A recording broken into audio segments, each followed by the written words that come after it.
Toujours à propos de mots, deuxième étape de notre série sur quelques métiers liés au livre avant le Salon du Livre qui commence à Paris à la fin de la semaine. Hier, c'était magnifique, la fabrication de papier dans un moulin à eau. Aujourd'hui, un art qu'ils ne sont plus que deux à maîtriser en France. Les fondeurs et compositeurs typographes dans leur atelier à Saran, dans le Loiret, Élie Bonnet et Damien Blondeau. Un bruit familier, celui d'une lettre frappée sur un clavier. Les chiffres tournent et les années passent. Depuis l'invention de la typographie, la postérité ne cesse de radoter le nom de son inventeur.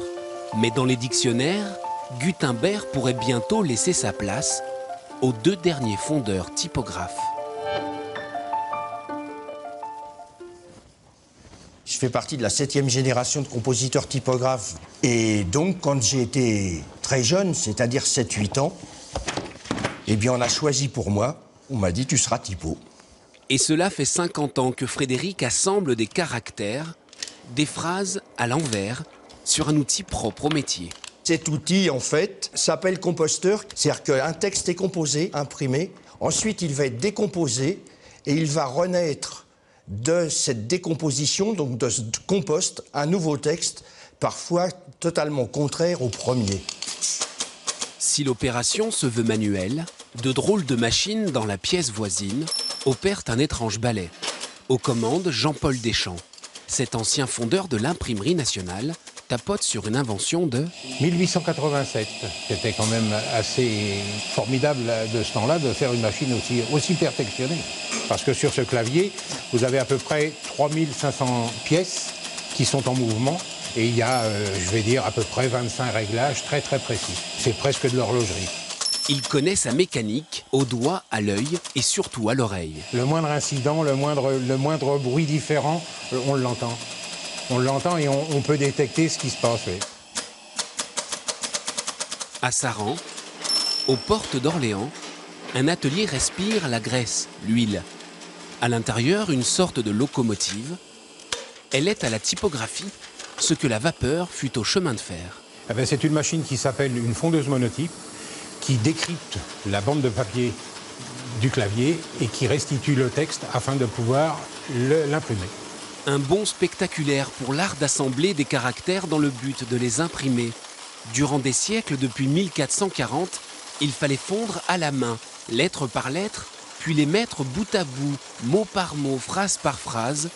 La monotype fait tout cela d'elle-même. Si les imprimeurs ne manquent pas, les fondeurs de caractères typographiques ont tous disparu. De toute la France, on nous demande des polices, on nous demande des caractères, on nous demande des fabrications de ceci, des fabrications de cela. Donc il s'avère qu'en fait, il n'y a plus que nous, quoi. Et après ?